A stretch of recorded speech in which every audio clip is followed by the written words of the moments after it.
Okay, so I'm gonna try to be fair in this video here because I put a video out about a month ago saying that I did not want Justin Fields here. And this trade, while there are good things that I genuinely do like about it, it doesn't change really my whole position on Justin Fields. And I'm going to get more into it right now. What's going on, everybody? I am Mac, back with another video. It is Sunday afternoon. As always, do me a favor, like, comment, subscribe, follow on Instagram, link down in the box below. So the Pittsburgh Steelers yesterday night have traded for Justin Fields. And to be honest with you guys, I kind of knew this was coming because there were heavy rumors all off season that Justin Fields will be coming over here because Mike Tomlin has openly stated several times that he's a big fan of Justin Fields. He likes how he plays. With us getting Arthur Smith as our offensive coordinator, that Tomlin believed that he would be the pretty much the perfect quarterback for the system. But me personally, I'm telling you guys this right now, I was never a big fan of Justin Fields. I never was. I never saw what he came with. I was never a fan of his play style. And overall, I just really didn't think that he was all that great. And I still stand by that.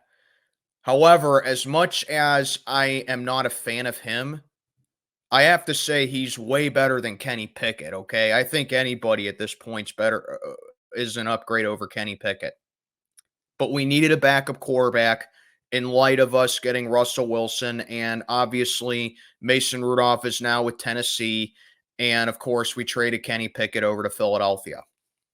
But as I looked into the trade, there are some things, there are pros and cons that I actually do like about this trade, and I'm going to talk about them right now. So I'm going to talk about what I like first. So now, like I said, your quarterback depth is pretty much filled up because with the Kenny Pickett trade, that put us at only one quarterback for 2024. And I didn't have too much worry about that because if you watched my first video about the Kenny Pickett trade, I was like, well, Omar Khan's still going to go after a free agent. I don't know if we're going to draft a quarterback in the draft. I still don't think we're going to draft a quarterback in the draft.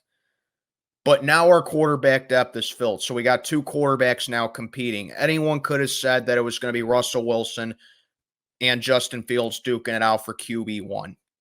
Okay, so there's that. Our depth is filled up. Now we don't have to worry about one quarterback all year. So that's taken care of. I also like that we pretty much highway robbed the Chicago Bears once again. And this ain't the first time we did this because if you remember the Chase Claypool trade, we traded Chase Claypool over to Chicago and we ended up pretty much getting JPJ out of that.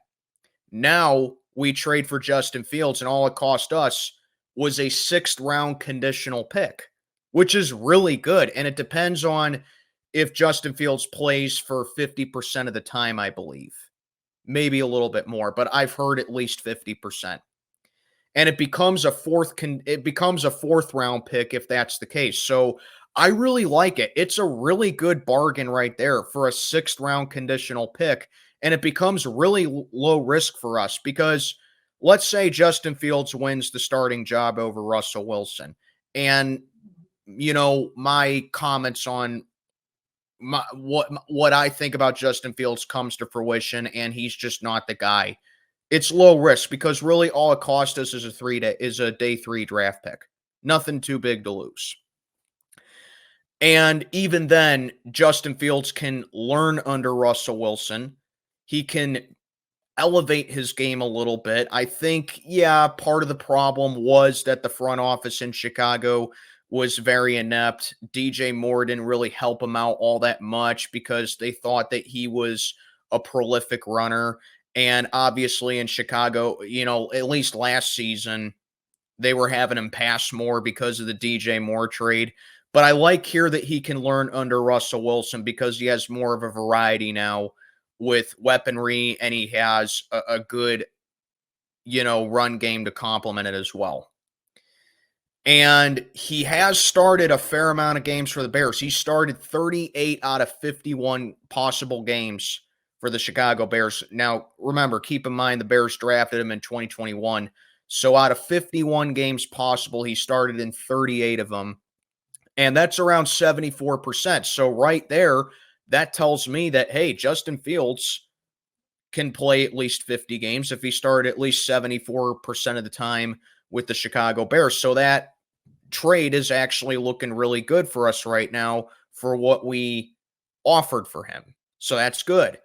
And like I said, I think Justin Fields, we can use his legs creatively, kind of like what we did with Cordell Stewart. This is kind of like what he reminds me of. He's kind of reminds me a little bit of Cordell Stewart a little bit. We can use his legs creatively. We can use him innovatively in this system because we know that's what Arthur Smith likes to run.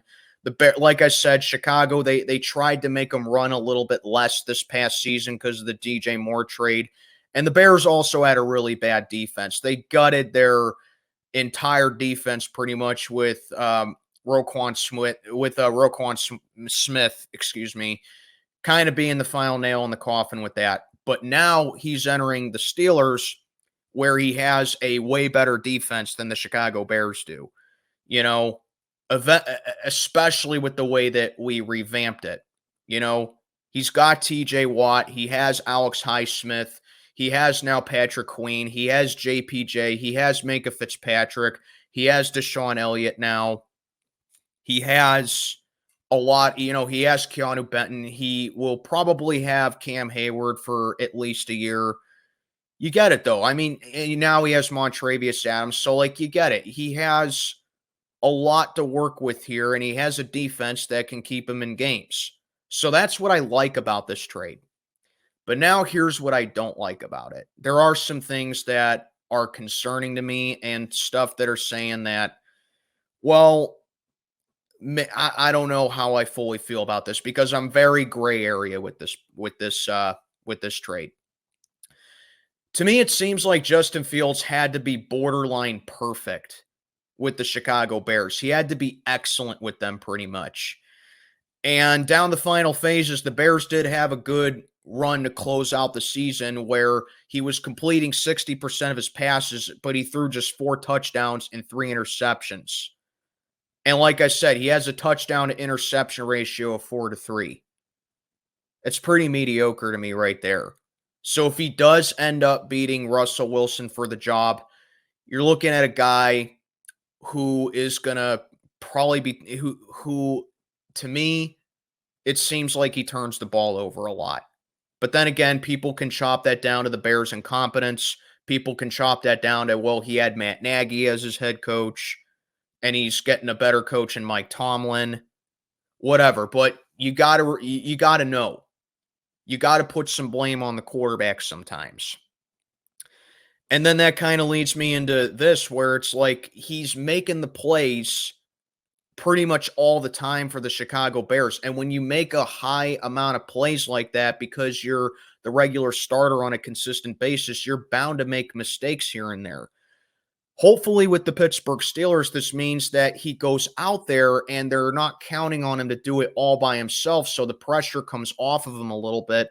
So we don't have to really worry about the interceptions. We don't have to really worry about that he fumbles the ball a lot. That's another thing. He has fumbled a lot throughout his career so far.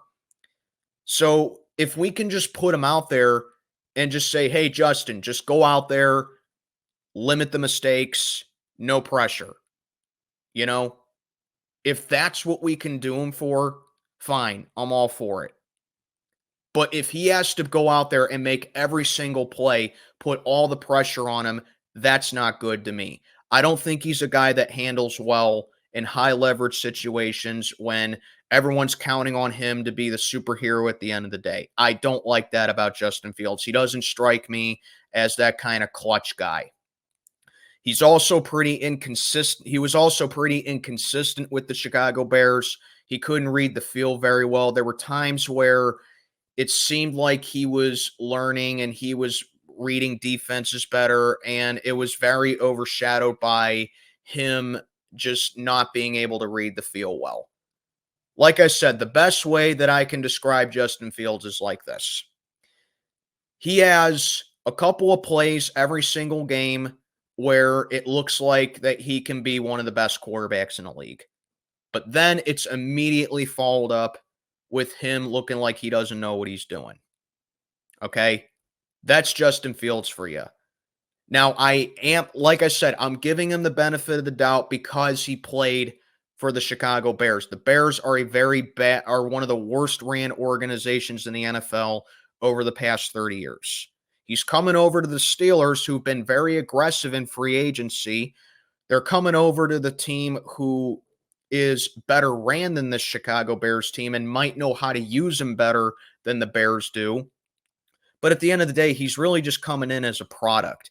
And it's going to show that what he can do for this year. And that especially shows with his financial earnings because he's still on his rookie contract and it's going to come with, I think, a $2 million cap hit. Next year is going to be his fifth-year option for us, and we have the option to pick it up depending on what we decide to do with Russell Wilson. If we decline it and we keep Russell Wilson here, then, like I said, all it pretty much costs us is a day 3 draft pick. Okay? So, to me, I like that we're bringing him in here because it fills our depth and because it doesn't really cost us a whole lot, and we know that we can use him creatively. But if he has to be that guy that has to save the day at the end of the day for us, and we decide to pick up his 5th year, if he has a mid-year this year, then I don't know. But I will say, if he develops well and he does up his game and he does show that, yes, he can be a competent starter in this league, then it's a total win for us. At the end of the day, we could possibly have not an elite starter, but we can have a good, serviceable starter. So, yeah, man, like I said, personally, I'm not a huge fan of Justin Fields. I never was. But if he's the backup to Russell Wilson and the Steelers know how to use him correctly and they can improve his gameplay, I'll be tolerable of it. That's just where I am right now with this. I'm tolerating it. I'm accepting it. I don't hate the move. I don't hate the move. I don't. But I don't love it either. There's stuff about it that I like, and there's stuff about it that I don't like. Okay? Just because I think Omar Khan's done a fantastic job with free agency this year, and that he's been aggressive with it, and that he's really doing his best effort to improve this team for the better, that doesn't mean I have to love every single move that Omar Khan has done. Okay? I've said it before 1,000 times. I'm not a Justin Fields fan. But that can change if the Steelers do in fact know how to use him and if Arthur Smith can implement him correctly. And I guess we'll just see what happens. But yeah, man, it's Russell Wilson versus Justin Fields. It's going to be an interesting battle to see who wins that QB1 starting job. Let me know what you think down in the comments below about this trade. If you have any concerns, if you have any other pros that I failed to touch up upon about Justin Fields, and honestly, who you think will win the starting job between Russ and Fields. Let me know what you think. This is Mac checking on out for the day. Have a good one, everybody.